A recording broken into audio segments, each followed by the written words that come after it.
Salut à tous, les suite et fin du 807, vidange tout filtre. Du coup on est sur un 2 litres HDI de tête, ça doit être un 120 chevaux. Donc avec une filtre à gasoil qui est juste là, une cloche en plastique pour le filtre à huile. Donc là on va vous faire tous les filtres. On va faire le filtre à pollen, par contre on va pas le remonter. Parce que nous on va avoir besoin d'enlever la baie de pare-brise après pour le reste des travaux. Mais il faudra juste faire l'inverse de ce qu'on va faire pour le démonter. Donc on va commencer par le filtre à pollen, parce que vu qu'il est dans cette petite cage en plastique là, déjà moi je vais l'enlever parce que après on va avoir besoin d'enlever ma baie de pare-brise. Et surtout ça va me faciliter l'accès à ma boîte à air. Donc pour ce faire, là on a des petites vis avec un tournevis plat, un petit quart de tour. C'est pas vraiment des vis, c'est des petits clips. Et après il suffit de tirer dessus. Donc voilà, un petit quart de tour, vous appuyez dessus, ça va descendre tout seul. Là, d'autre côté, pareil, même chose. Donc un petit quart de tour, on appuie. Au fond, il y a deux petits ergots, deux petites attaches à soulever, à tirer. Donc là, pareil de ce côté-là, on lève comme ça, on tire la petite patte en ferraille pour l'extraire. On fait de même à l'autre, et voilà. Le filtre à pollen, enfin, la cage, ça. Comme ça, mon filtre à pollen est juste là. J'ai juste à l'enlever de son emplacement. Alors ça, il y a un sens. En fait, c'est le sens d'entrée d'air. Donc, faut juste voir la flèche. Après, faut pas être bête. D'ailleurs, là, celui-ci, il était monté à l'envers. Et donc voilà. Donc là, sur le mien, j'ai pas de sens de montage. Donc, ça va dans le sens que vous voulez. Vous le mettez juste en place. Et voilà, il n'y a pas à s'embêter plus que ça. Une fois que c'est dedans, c'est mis, c'est posé. Donc là, on va ouvrir la boîte à air. Donc 4 vis, cruciformes.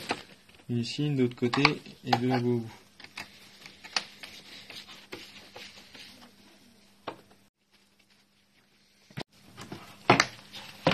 Donc là, le filtre à air, c'est pareil. Juste à soulever, le retirer.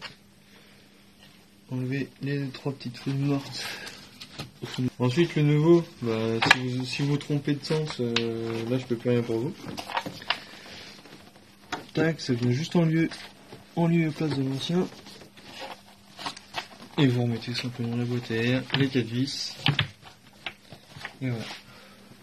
Donc là, voilà pour le filtre à air. Maintenant, on va faire le filtre à gasoil qui se trouve dans cette cloche là. Bon, alors là, ça va, on y a accès.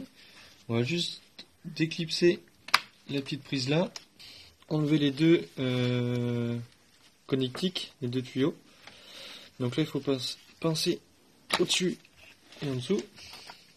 On les décale, alors attention de ne pas les casser. Sur l'autre, il faut juste appuyer ici et tirer sur le poids. Voilà, comme ça. Tac, on va décaler. Là, avec une douille de 24 à appliquer. Donc là, il suffit de dévisser ça avec une douille de 27. Oh, attention, ça peut passer assez serré quand même. On fait aussi attention là-bas au tuyau qui viennent pour se coincer et se casser quelque part. Donc là, il suffit juste de retirer la partie haute. Voilà, putain, non, oui. Du filtre à gasoil. Tac. Donc là, on voit bien la différence. Deux couleurs.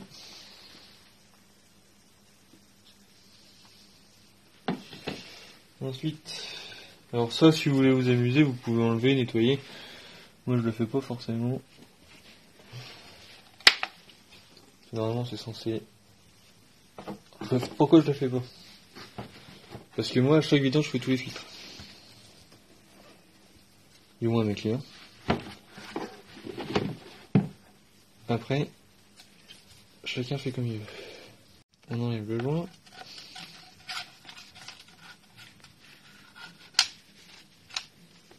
Et voilà. des jours pour mon neuf.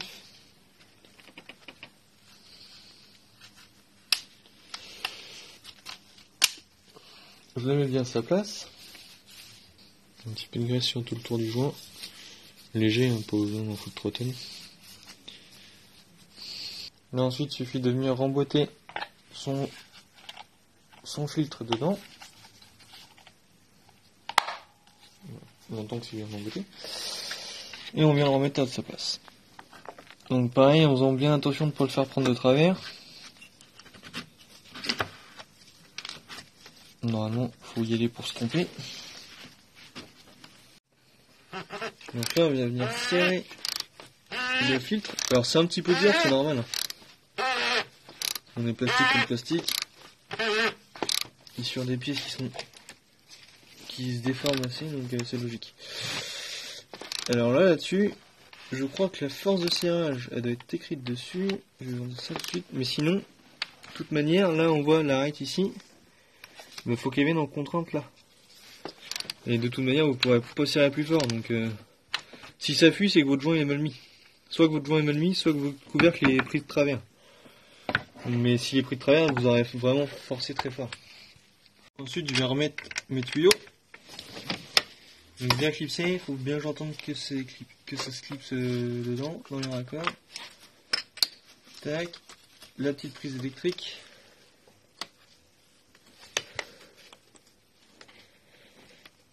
Voilà. Et là, je viens pomper sur ma poire. Alors, pour essayer de pas trop traîner 3 heures à faire. Bon, après, je sais bien que tout le monde va à son rythme. Mais essayez de pas le démonter le soir et puis de le remonter le lendemain. Votre circuit de gazole va se désamorcer sinon. Et vous allez galérer à la remettre en route et à le réamorcer. Donc vous pompez sur votre poire. En fait, la poire elle pompe le gazole dans le réservoir. Elle va venir remplir le filtre à gazole. Ensuite, un petit coup de nettoyant frein pour enlever le gazole qui a filé partout. Et surtout l'odeur.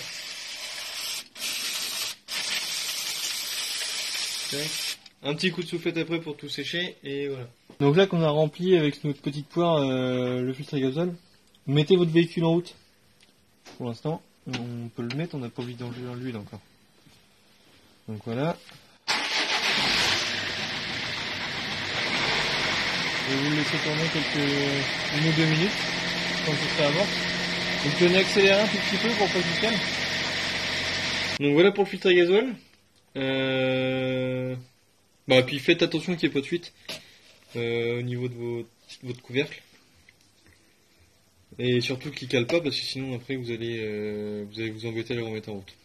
Si jamais vous n'avez pas votre petite poire, essayez de ça se trouve en accessoire d'en adapter une avec du tuyau de carburant pour pouvoir au moins juste réamorcer votre filtre à gazole, ça va être plus facile. Après sinon si vous l'avez pas, c'est-à-dire qu'il y a une pompe de gavage dans le réservoir, donc vous mettez le contact une dizaine de fois avant de remettre en route et elle va purger le circuit toute seule. Donc là on va faire le filtre à huile qui se trouve dans cette cloche là. Donc ça c'est comme toutes les autres, douille de 27 avec un cliquet.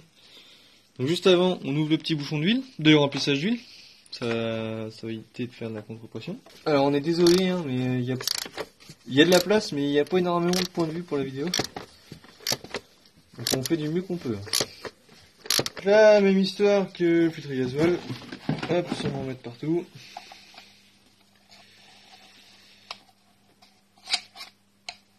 Hop, ça c'est toujours une galère à tourner. Tac. Juste à le déclipser. Le petit joint.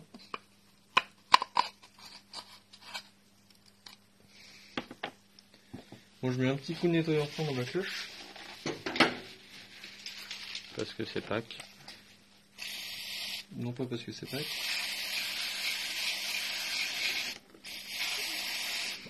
Donc là, même histoire, le filtre à huile. Le joint du filtre à huile. Il est tard. Je suis fatigué. J'en ai marre, vive les vacances. Allez, penchez-vous tous à mon coup. Pardon. Un petit peu de graisse sur le joint. Pareil, léger. Bien sur tout le tour. Et on vient mettre filtre à huile, il n'y a pas de sens. Tac. Et on va le remettre en place. On va remettre son filtre à huile. Donc pareil. On essaie de pas la faire prendre de travers, parce que ça en plus ça casse bien. Oups. Là on vient serrer son filtre à gasoil. Alors n'oubliez pas, on va le serrer à la clean ammo, donc là on l'approche juste. Donc là un petit coup de clean ammo, toujours pareil, 2,5. Et voilà. Donc voilà pour le filtre à huile. Là on va s'attaquer à la vidange du moteur. Donc là on laisse toujours notre petit bouchon ouvert. Vous pouvez même tirer la jauge si vous voulez. Enlever, ça fait plus d'appel d'air. Donc là on va venir dévisser le bouchon de vidange. Ce bouchon là avec une clé BTR de 8. Moi j'ai tout exprès. Tac. On la dévisse. On la dévisse et après on laisse vidanger tranquillement. Donc là une fois que mon huile s'est écoulée, je remets mon bouchon.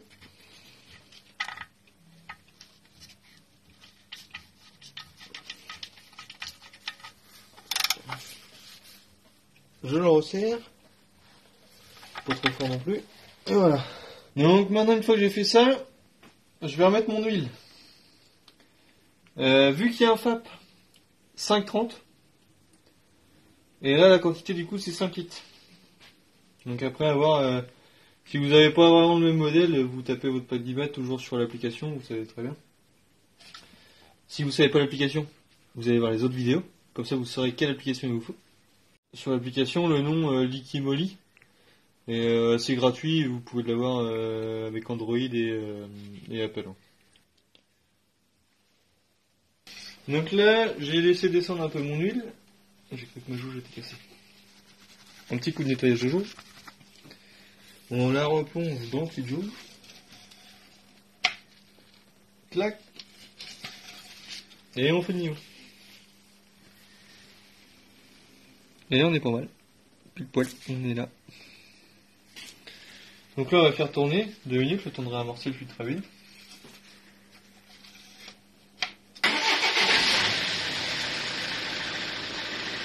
Donc là on va montrer pour remettre à zéro votre compteur. Donc quand vous mettez le contact, vous avez l'indication de kilomètres. Là il reste 19 400 km en l'occurrence. Donc pour remettre à zéro, vous appuyez sur le petit bouton là avec les 3 zéros. Alors vous coupez le contact. Vous appuyez, vous restez appuyé. Vous mettez le contact. Vous attendez la fin du décompte.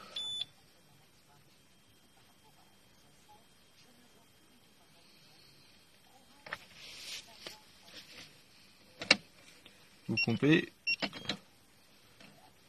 Et voilà. On est à 20 000. Donc voilà, vous avez tout pour faire votre vidange avec tous les filtres.